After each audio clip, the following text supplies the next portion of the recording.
few times. And this girl went home and she came back the next day and she worked hard. Well, the difference is that in those days when I would bawl them out, they'd go home and the parents would say in these rich homes, listen, you show him that you know that you can do that. You go back up there tomorrow and you show him. And they'd come back up and they would show me. But today, if something doesn't go right and they don't like it, they go home and tell their mother, and their mother says, oh, darling, let's forget about that. Remember you said you were interested in water skiing? Well, let's look into that and forget the modeling. That's the difference. Interesting. Has the type of look that makes for success changed over the past 6 decades?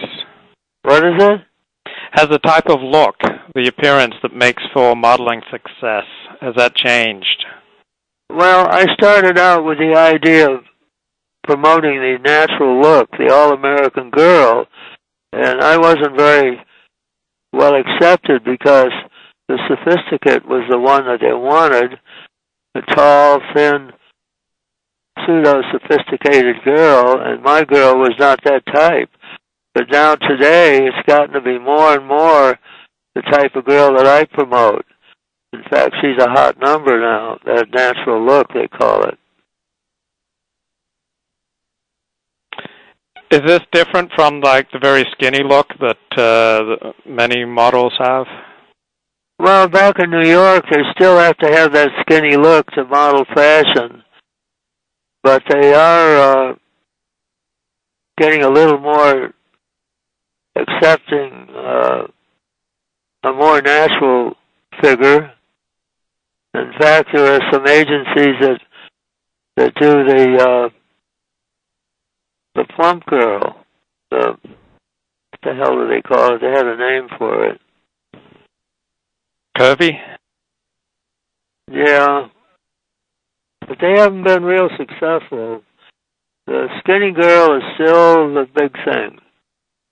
And I've never been into that. I've always worked with juniors, which is a smaller size girl, and usually very, very clean-cut, outdoor looking.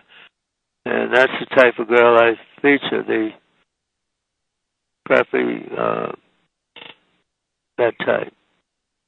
Why do you think the fashion world likes really skinny girls who almost look like boys? I don't know. They have an idea that they show the clothes off better, that they highlight the clothes. They're not selling girls, they're selling clothes. And they feel that that type of girl highlights the clothes for the buyer. That's the answer. Would you say that modeling is a healthy career for teenage girls, or just for a select few? I think a modeling career is a healthy career for a teenage girl or any age girl if she uses it right. If she takes advantage of it and doesn't follow suit, well, that's a different ballgame. But if she does, if she conducts her life, goes to school, does her homework, has friends, models on the side, I think it's a good thing. I don't think it's a good thing if they do everything and quit school and just go all out for the modeling and go 100%. I don't think that's too good an idea. I think education is first. And in the old days, in that San Marino bunch that I told you about, education was first, and then a good college was second, and then a good marriage was third. That's why they went to college, most of them, was to make a good marriage. And I don't know whether it's changed a lot today or not. I think a lot of girls still go to college to meet somebody.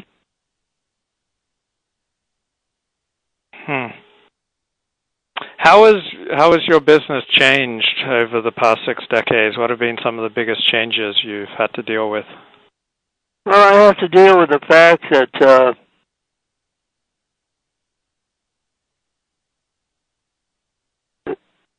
this recession has kicked me in the ass.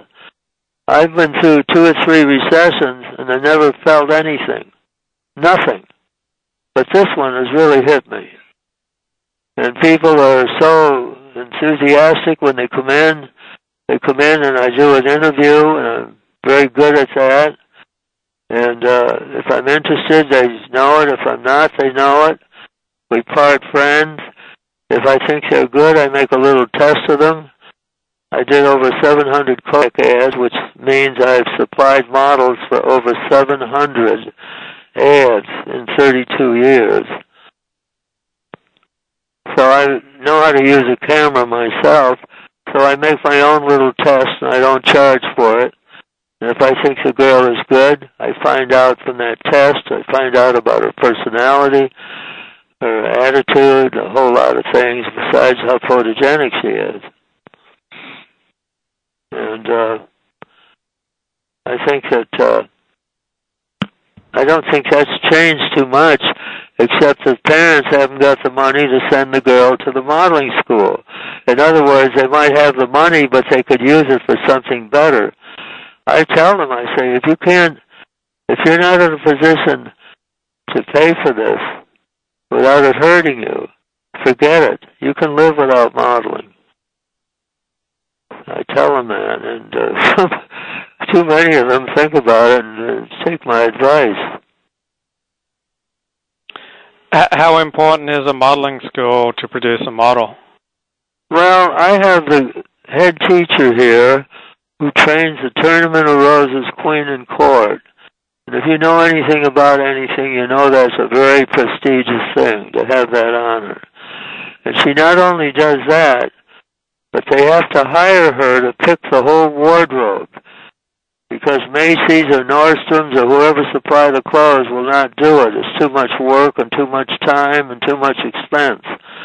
So she does that, so she gets paid by the Tournament of Roses, and she is my head teacher, and I am very, very proud to say that. So you operate your own modeling school as well as agency?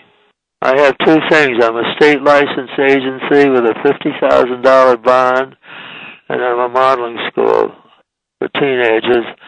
I only work with 30 people, and right now I have about 12 girls in my modeling class. I have about 40 people in my agency. How many modeling classes are necessary to get a girl up to speed? It depends on the girl and how quick she moves. We do some beginning shows, which have become very, very popular at retirement homes. It's my own idea. I started it years ago. I've done over 400 of them. And I put my beginners in it, and they entertain the old people and make them smile and make them happy and make them think back when they were young or think about their grandchildren and get ideas for clothes. Nobody gets paid. The girls wear their own things, and I buy trophies and give 2 trophies to the 2 girls that are voted the best girls of the day. And it's very, very good for the girls. Most of them have never been in front of an audience. It's a terrific thing, and it's very, very worthy. I do that. I don't charge anybody anything. How often are drugs a problem with your models? I never had it to be a problem. I heard that it was with a girl once, but I never could prove it. And I didn't know her very well, and she didn't stay very long. But I've never had that problem. Now, if that has been a problem, I've never known about it. They've kept it a secret. So I have to tell you the truth. I've never had a problem with drugs. And I've never taken a drug myself. What are the good things about growing older? People start opening doors for you and saying, yes, sir, and smiling when you have a lousy look on your face and you don't feel very good. They still smile at you, and